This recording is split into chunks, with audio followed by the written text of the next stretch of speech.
We're good to go? Here we are, we're on Facebook Live. I'm Mehdi Hasan, host of Deconstructed, columnist for The Intercept. I'm here in the office of Senator Bernie Sanders on Capitol Hill. Senator Sanders is hosting a town hall meeting tonight. He's now a star of social media. He's not just a politician, he does TV too now. He's doing Breaking the Deal, the aftermath of Trump's decision on the Iran nuclear agreement. It's live at 7 p.m. on Senator Sanders' Facebook page, on The Intercept's Facebook page. Do tune in. He's got a panel of really top-notch experts to talk. Well, let me ask you this as an opening question. Why are you doing this panel tonight when Trump has basically made his decision? He's pulled out. He's violated I'll tell you the deal. why. I think, in general, we have a one-party foreign policy in this country. I think there are enormous issues which get virtually no discussion at all. We talk about the war on drugs being a failure. Well, what about the war on terrorism? Should we start rethinking that? And what it should be the proper relationship of the United States to the rest of the world. And those are some of the issues we'll begin to talk about tonight. And on the nuclear deal specifically, do you believe now, with Trump's decision to violate that deal, with the heightened tensions in the region that we've seen just since last week alone, do you believe that the United States is now on a path to war with Iran? I fear that very much. I hope to God that is not the case. But I think I think what the American people perceive is that after 17 years of war in Afghanistan, 17 years, 15 years of war in Iraq, apparently that is not enough for some people. And I fear very much that there is now a lot of support for Saudi Arabia's aims in the region. And I fear that we are going to get sucked into a Sunni Shia, Saudi Arabia, Iran war, which could be never-ending. I think we're looking at an Orwellian nightmare of never-ending war, and we've got to do everything we can to prevent that. Well, in terms of preventing it, the European governments, America's European allies, Germany, France, Britain, said they are going to stay in the deal. Right. What is your advice? Do you have any advice to those governments about what they should do next? Should they be standing up to Trump to try and save the deal? I think so. so. What do you do to save it? I mean, you got to save the deal, but more importantly, what the United States, it's not just Europe, it's the United States Congress has got to reassert its authority over foreign policy. In terms of war making, the Constitution is very clear. It's the United States Congress, not the president, who makes these decisions. I do not want to see a never-ending war in the Middle East with Americans continuing to lose lives, causing mass destabilization. That's what we saw in Iraq. It could continue. We've got to do everything we can to prevent it. Should Democrats be going into the 2018 midterms making Iran an issue and saying, look, we're not going to go to war with Iran. We're going to stop Donald Trump from taking us into another illegal war? I think the American people do not want us to continue to spend enormous sums of money, put American lives at risk, destabilize the region. We need a change of policy. So I just want to take some questions that we've had from some of our readers on Facebook for the Senator.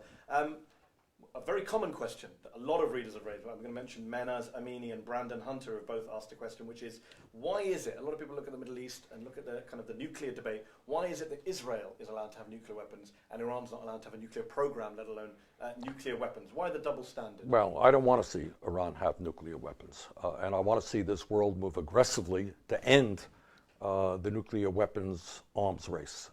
One of the great miracles of our lifetimes has been that there's not been another nuclear war since Nagasaki and Hiroshima. And we've got to do everything possible to rid this world, including Israel, of its nuclear weapons. Yeah, because Brandon Hunter makes the point that Iran, one of the reasons Iran claims to want have more. Yeah, I know. Then Saudi Arabia is going to want nuclear weapons as well, and I don't know that. Tackle all the countries as well. Yes. And then another question here from Kevin Smith, an interesting question here, saying, what does Senator Sanders believe the America's fundamental disagreement with Iran is? Put aside all the stuff he says about authoritarianism, terrorism, all the claims. When it comes down to it, he says, what is our actual beef with Iran? Well, this goes back to the early 1950s when the United States, along with the United Kingdom, overthrew the democratically elected government, Mossadegh, prime minister. And I don't know that history here. I know they don't. I want to talk about that tonight as well. It's important that we know modern history in U.S.-Iranian relations.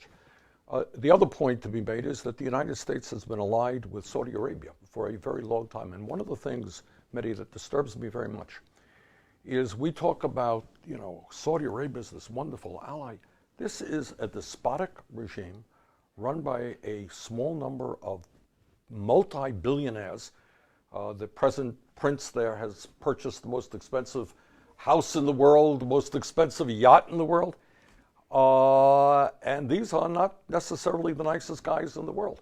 And I think what the United States should be doing is trying to play a level-handed role, working with Saudi Arabia, working with Iran, working with Israel, working with Russia, trying to undertake the very difficult task of bringing some peace and security to that region, and being simply allied and maybe a tool for Saudi Arabia in that whole process is not a good idea in my view.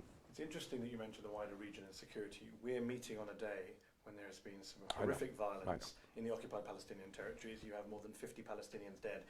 You're one of the few, I think only, senators who's put out a statement today condemning that violence. You said in your statement about the killing of Palestinians, you said there's no justification for the shooting and killing of unarmed Palestinian protesters. No justification is what you say in your statement. So let me ask you this. Do you believe, as many human rights groups, American, Israeli, Palestinian, European, are saying, that the IDF, snipers, shooting kids, people in wheelchairs, are those war crimes? Well, they're terrible actions, period. And I think, what the United States should be doing, and of course the Trump administration is doing exactly the opposite, is instead of applauding Israel for its actions, Israel should be condemned. Israel has a right to security, but shooting unarmed protesters is not what it is about. And ultimately, of course, when you have a situation in Hamas where youth unemployment is somewhere around 60%, in Gaza, I'm sorry, where youth unemployment is 60%, where people are drinking filthy water, where the economy is a total disaster, we're not going to get a handle on that problem until the world, led by the United States, begins addressing that issue. And you mentioned the president's role in applauding this. I mean, today's violence seems to be almost in direct response to the embassy move. Some would say an illegal embassy move. Yep. How much do you think Donald Trump is responsible for today's violence? Well, it doesn't matter what it is. But, I mean, obviously Trump is playing a very counterproductive role in every sense. The bottom line is this is a terrible, terrible tragedy. Innocent people are being killed.